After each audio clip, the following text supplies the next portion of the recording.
Assalamualaikum warahmatullahi wabarakatuh. Selamat pagi semuanya. Bagaimana kabarnya hari ini? Saya harap tetap bahagia ya, dan tetap dirahmati oleh Allah Subhanahu wa Ta'ala. Amin. Di sini saya akan menjelaskan mengenai sedikit tentang pengertian, ciri-ciri, prinsip, dan landasan negara sekuler.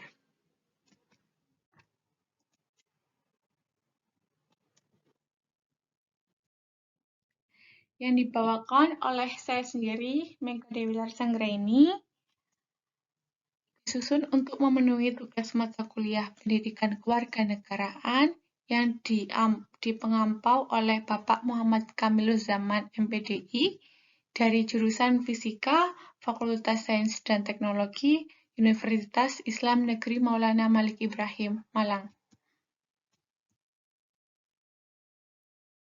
Pengertian negara sekuler.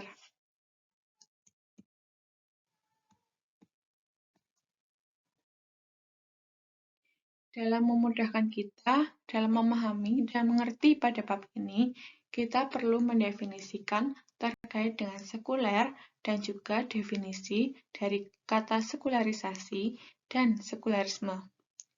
Yang pertama ada sekuler. Istilah sekuler pertama kali berasal dari kata Latin saeculum yang artinya ruang dan waktu. Ruang menunjukkan pada pengertian duniawi, sedangkan waktu menunjuk pada pengertian sekarang atau zaman masa kini. Jadi, kata spekulum memiliki pengertian masa sekarang yang merujuk pada peristiwa di dunia ini atau berupa peristiwa-peristiwa di zaman sekarang. Yang kedua ada sekularisasi. Sekularisasi adalah proses penduniawian yang menunjuk proses melepaskan hidup di dunia dari kontrol agama. Dengan demikian, dapat kita simpulkan, sekularisasi adalah proses melepaskan diri dari agama. Yang ketiga ada sekularisme. Sekularisme adalah suatu sistem yang didasari pada prinsip moral alamiah yang terlepas dari agama, wahyu, supernaturisme. Dari pengertian tersebut, dapat kita simpulkan bahwa kata sekuler, sekularisasi, sekularisme mempunyai arti dan pengertian yang berbeda-beda. Kata sekuler yang berasal dari kata seculum dapat diartikan dengan masa atau waktu dan tempat yang berlaku pada masa zaman sekarang atau masa kini. Sedangkan kata sekularisasi banyak diartikan sebagai proses menuju ke sekuler dan sekularisme. Sedangkan sekularisme banyak diartikan sebagai ideologi yang dihasilkan dari proses sekularisasi. Jadi, pengertian dari negara sekuler adalah pemisahan negara dan agama, sehingga negara tidak menjadi instrumen terhadap agama tertentu, tidak kurang dan tidak lebih tentang agama. Namun, mereka tetap boleh menjadi warga dari sebuah negara yang sama, dengan kedudukan dan hak-hak yang sama.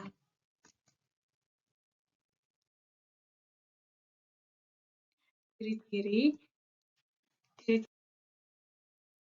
adalah yang disampaikan oleh Ismail Al-Faruqi sebagai berikut. 1. Suatu paham yang merujuk kepada proses cara terhadap hal-hal kerohanian. Yang kedua, penolakan terhadap kewibawaan unsur kerohanian. Yang ketiga, proses cara tentang adanya hidup yang tetap, yaitu akhirat. Yang keempat, pemisahan diri antara agama dan nilai-nilai kerohanian dengan pemerintahan dan kehidupan di dunia.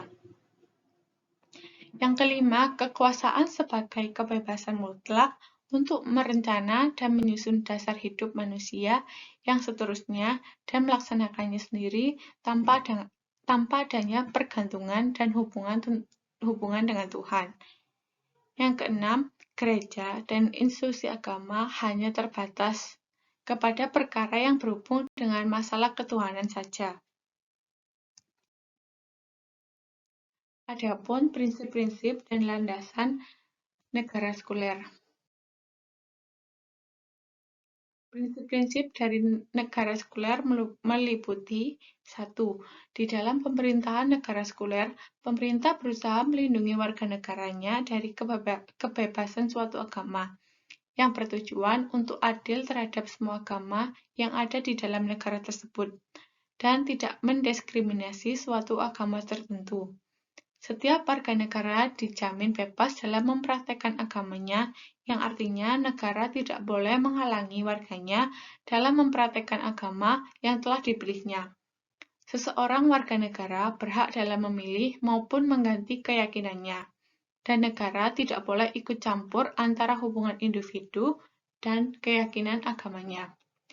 Yang kedua, bersikap netral. Soal agama, suatu warga tidak boleh membedakan oleh kepercayaannya, dan pemerintah wajib memisahkan antara urusan agama dan urusan negara.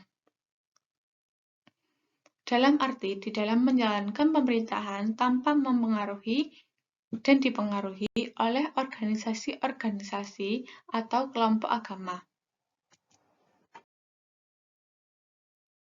Yang ketiga, pemerintah berusaha bersifat netral dalam hal agama. Maksud dari bersifat netral dalam hal agama di sini adalah tidak memihak pada agama tertentu dan tidak mendukung orang-orang yang beragama maupun orang yang tidak beragama. Warga tidak dibedakan oleh negara dengan berdasarkan pada kepercayaan agama. Negara tidak bisa mencampuri hubungan antara individu dan agama. Begitupun sebaliknya. Agama tidak bisa mencampuri hubungan antara individu dengan negara. Maka, negara tidak boleh mengutamakan umat agama atau sekte agama tertentu. Hukum negara sama bagi semua warga, terlepas dari agamanya. Negara juga tidak bisa memaksakan hukum dari salah satu agama.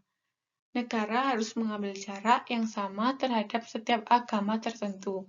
Ini semua karena negara sekuler tidak memiliki agama resmi.